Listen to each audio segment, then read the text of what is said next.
Tak skal du have. Jeg kommer at gøre dette på engelsk, beklager, jeg er dansk. Jeg øver mig på svensk, men det er ikke så bra. So I hope you will bear with me and let me do this in English. Thank you for taking the time to hear about Evendo.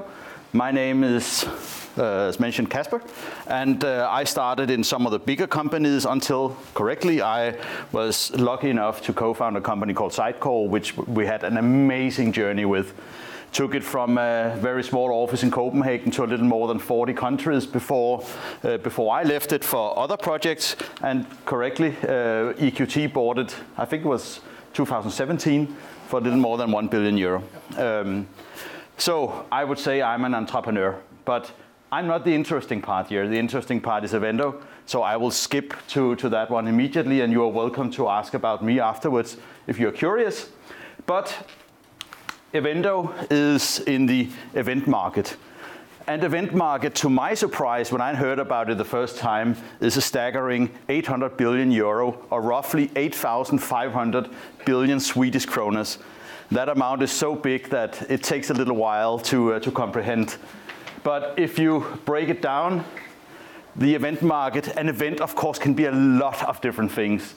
It's everything from a birthday party to a big concert with Robbie Williams. So there are so many options. So you need to consider exactly what kind of the event, what part of the event market would you like to focus on. So there are lots of different events, but from our perspective, more interestingly is actually that majority of events are rather small. 57% of all events, they are with less than 100 participants. For us, that's very interesting because the big events, they have big budgets. So a big event, they will hire an army of event planners to help in planning and arranging this event. Whereas the small events, for instance, if it's a team building in a department in a bigger company, it's typically the secretary or the youngest trainee who's given the task of arranging this. They don't have a budget to ask for external assistance. So they are stuck with the task. And it's actually 57% of them. In numbers, it's roughly 100 million events of this type every year in the Western world. Interesting enough as well, of course, the event market is not declining, it's increasing. We have seen a steady increase of 5% every year. And the majority of players within the industry, they estimate that we will see further growth in the years to come. Studies also show that even if the general market is declining, events are still being done because, for instance, team building for employees, if the market is going down, companies need to invest more in keeping their employees. And a lot of studies show that an investment in a team building, successful team building event actually pays back 7 times for a company. So it's a rather good investment and a lot of companies are aware. So despite this, where we have a huge market, it's actually surprising how it's operated. Because the majority of the players, of the suppliers within the event space, they are less automated than we see in many other industries. The market is not that transparent. So if you are looking to plan an event, first of all, you need to find out what you want to do. That's not that easy because if you are looking to book a hotel somewhere, you would go to a hotel booking portal, you would type in your criteria, and you would see what is there, and you would be able to pick a hotel, and you would actually also be able to book it. In the event market, that doesn't exist. It still works in a way where you need to find the suppliers using Google or other sources, and then you need to call them, or you need to write them an email, and then you need to wait for them to respond. So if you ask the customers, 26% of customers in events, they are looking for faster response times from suppliers. Not surprising, because a consequence of this manual interaction is that planning even the simplest events takes at least days and typically also weeks for the secretary to do. We did a study in Denmark showing that if a company like Novo Nordisk, they would use Evendo for their internal events, they could save up to 13 man-years just on planning events. So, faster response time And 25% of the customers, they're looking for more flexibility, either more flexibility in terms of payment or just a way they can interact with the suppliers. This is not a study made by us, by the way. So what we did was we started mapping the flow that characterizes these smaller events. And surprisingly, they're very much alike. So it all starts by doing the basics. You structure the day. You might say, we are going to meet in the reception at 9, then we do breakout session 1, breakout session 2, then we go for lunch, and then we have a common activity in the afternoon. A lot of events look like that. Then once you have structured it, you start to look for what to do in these breakout sessions. You're starting to look for a place for lunch, etc. And at some point, you're ready to book. I will get back to these processes, so bear with me. Then after the event itself, you also need to consider, or after booking, there are some things you need to consider, because now as the secretary is sending 25 people into the streets of Stockholm, the chance, or rather the risk of something going wrong is quite high. And the biggest concern of our target audience is actually that they have a very big downside and very little upside, because everybody will remember a bad event and they will know who did it, but nobody sends a thank you letter to the secretary if it was a good event. So making sure that the event itself is successful is also very much part of the planning and booking an event as well. So we were surprised to learn that nobody had actually automated the event market in the same way as we know from hotels or plane tickets or booking cars or whatever. Along the way, we think we learned why. Because if you look at a hotel room, when you go to booking.com, a hotel room has 365 possible combinations throughout a calendar year because you book it on a daily basis. Our products, they have time slots. So there can be a difference as to when you can go-karting Tuesday and Saturday.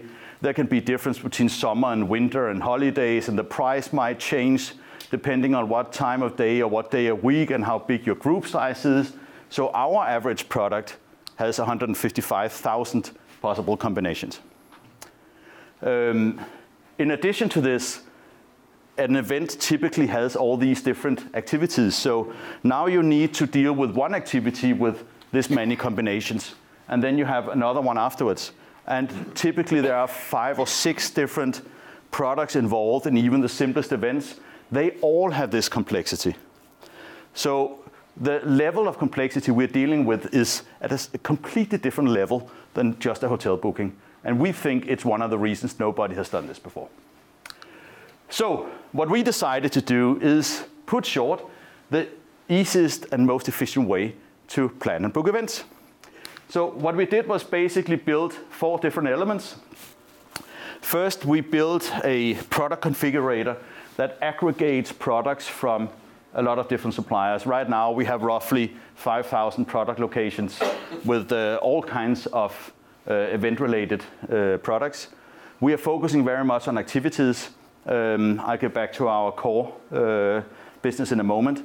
But no matter what you want, you can go to Evendo. You can say, I'm looking to do a team building event in Copenhagen on the 22nd of April for 20 people. Show me what's available. And we will do that across all these suppliers.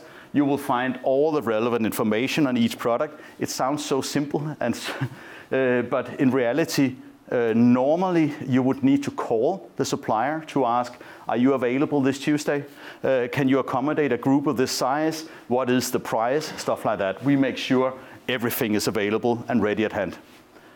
So if you want it, you could just book it directly, and then we take care of all the booking with the supplier, regardless of whether he's a high-tech company or he's a limo driver sitting with a 20-year-old mobile phone. We handle it all. If you're looking to do a more complex event, we build a planning tool on top that allows you to do exactly what we learned the PA's secretaries are doing. Structure the day, populate it with products from our inventory or add their own products if they want that. We help them to keep track of the budget. We help them to calculate how long does it take to go from A to B to make sure that they allocate sufficient transportation time, stuff like that. Basically, we make sure they have a successful event.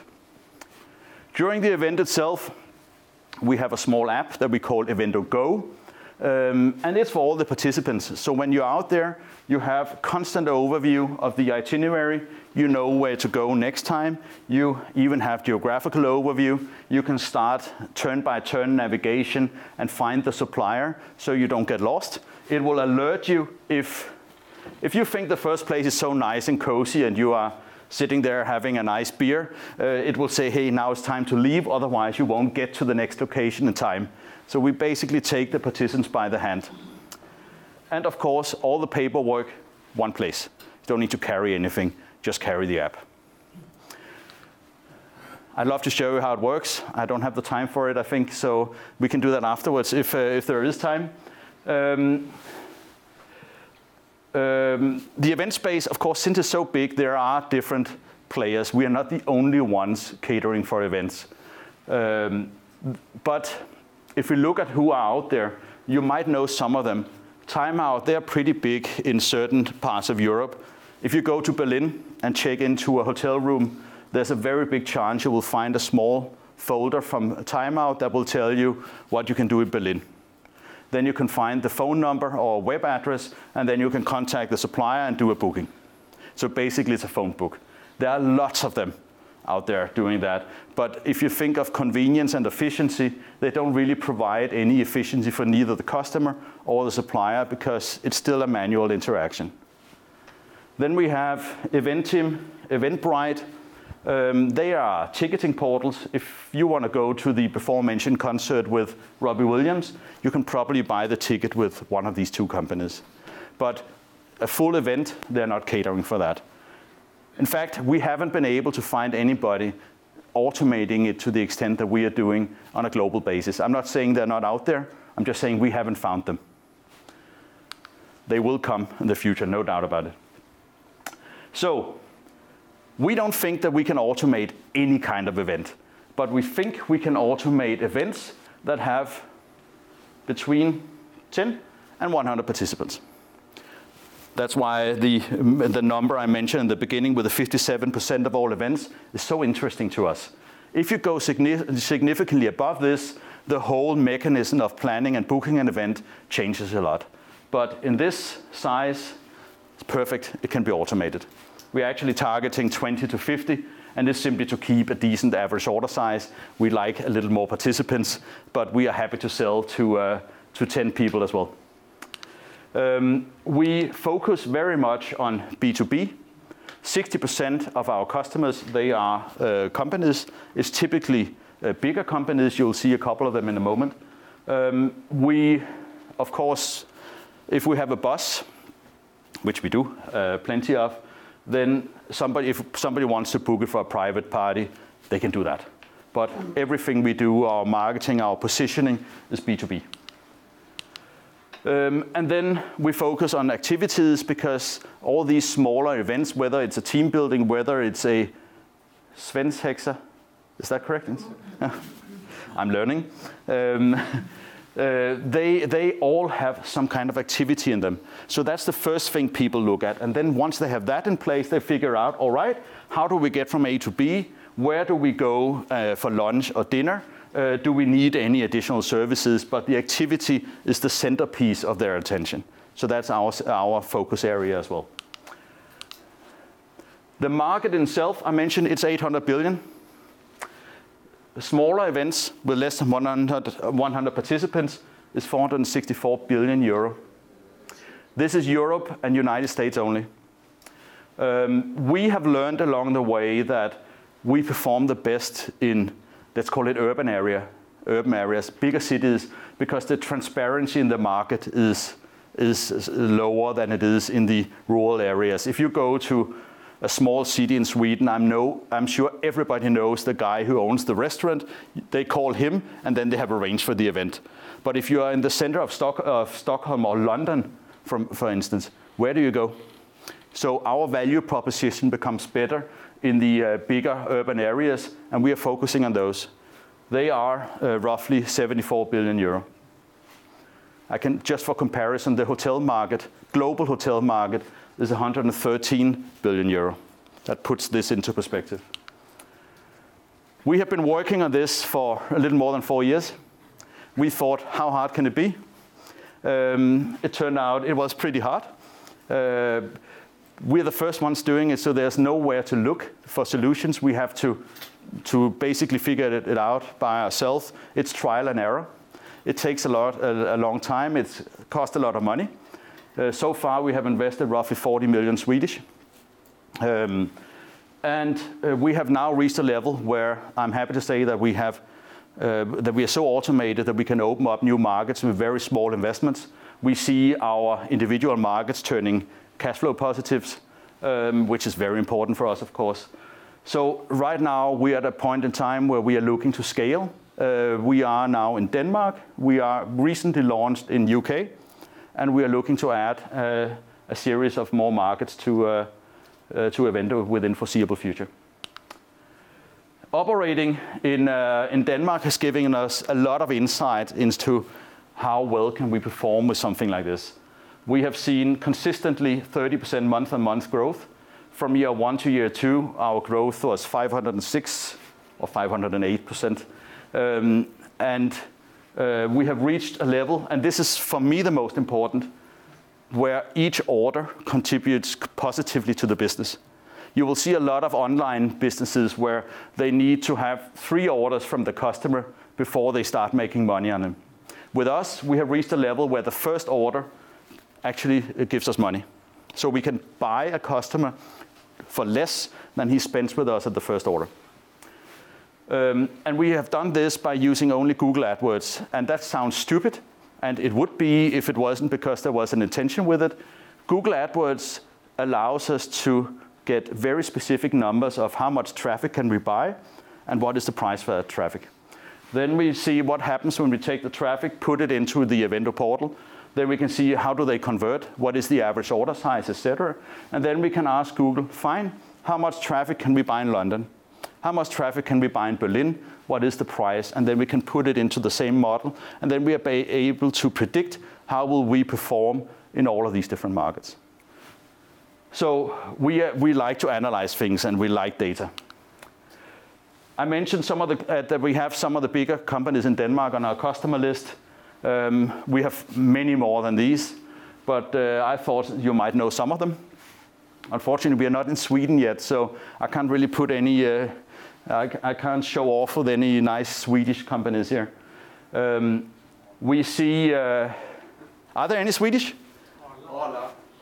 I actually thought they were Danish, sorry.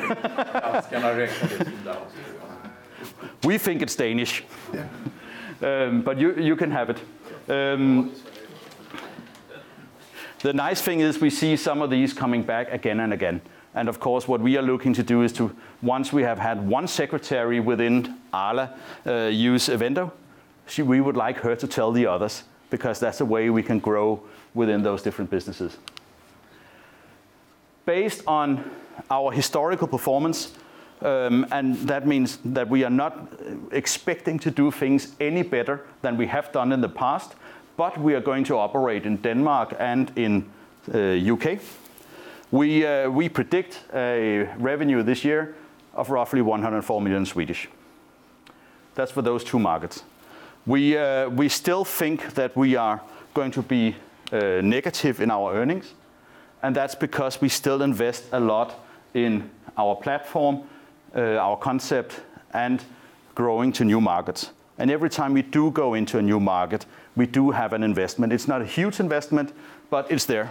And because we are looking to go into multiple markets, it does generate a certain cash flow requirement. In our business, it is very important to continuously operate and improve your offering, so that's what we're looking to do. We have a group structure that is already prepared, all set up, so we just add new markets, everything is in place. And we have a team that has tried doing this before, successfully. We mentioned me a couple of times. We have Evelina as co-founder as well. She has a banking background. Andreas has a background from Deloitte, and Kostas has a background from a similar but a hotel booking portal, so he kind of knows how they operate. And then we have a board consisting of Jesper Hjelmteg, who is from the management consultant industry. Today he's a partner in Small Cap Partners Sweden and a board member in a lot of different Swedish companies.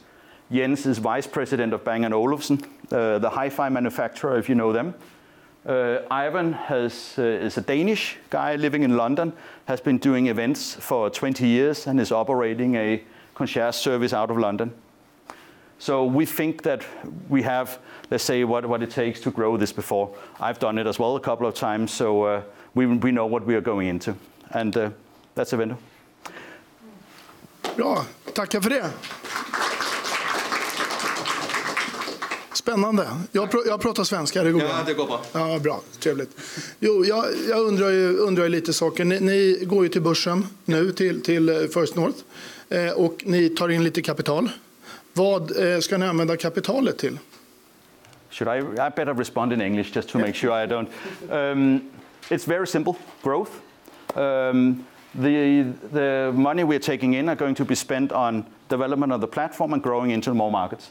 In fact, we predict that we don't need more money than we're taking in right now because the markets are turning cash positive. So it's only a matter of how aggressively we want to go into new markets, new territories. And you're right, we are listing at First North. And why are we actually listing the company? Yeah. I assume that would be your next question. We think that being in a marketplace where, let's say, the price on the company, on the share, is being determined by the market and not by an arbitrary discussion between our few shareholders is very attractive for a company like us, where we are looking to grow, and we expect to grow significantly in the future. So we believe that, seen from a shareholder perspective, listing the company is the way we get the best price on the company as well. Okej, tackar för det. Har vi några frågor här ute? Här har vi. Börjar här. Varsågod. I wonder how will you be affected by Brexit? It's a very good question. And it's one we get a lot. Like I mentioned, studies show that in recession, companies actually invest more in their employees. But of course, there is a risk that Brexit will take some of the market away from us. Our budgets are based on, in UK, 0.63% market share. I think it's fine. There's room for the market to go down a bit, and then we can still stay within our 99% buffer. UK is not going to be the only market for us, not either in 2019, but we'll see. So far, indications are that it will only be good for us with Brexit and not negative. Ja, då har vi en fråga här också. Varsågod. You have listed very big companies like your customers, and I wonder, how do they know about you, and how do you sell or market your company? Very simple. Google. If we look at one of the early slides we had, which was, this one. This is the process that they go through when they plan an event. And at some time during this process, they use Google to find an activity, for instance, or a restaurant or something related to the event they're planning. And we simply buy the exposure at that point in time during their planning process. So that's how we've been doing it so far. We haven't done any, let's say, traditional marketing. We have done Google AdWords only because that allows us to quantify our performance. Then once we have them as customers, of course, we have a lot of marketing automation and then make sure they come back and that they will tell the other colleagues about Evendo. But we actually use Google as our lead generator. There are lots of other options to do that, and we are aware of them. But it's in order for us to predict how we will perform in other markets, Google is by far the best because we can crunch the numbers. Jag hoppas det var tillräckligt svar på frågan. Vi hinner med en till. Sen rekommenderar jag er alla att fortsätta ställa frågor efter eventet när vi minglar runt lite sen. För då kommer alla talarna finnas kvar. Så ta den chansen. Är det någon som har ytterligare en fråga? Då rundar jag av med en själv. Och du var inne på konkurrenssituationen. Idag är det bara ni som gör det här. Du trodde att det var enkelt, det visade sig att det var svårt. När tror du rimligt att en konkurrent skulle kunna vara på banan? I think he will need at least 1.5 years. If somebody decided today to start doing this and they had, let's say, an open checkbook and say just go do it, I think they would need 1.5 years to get to where we are today.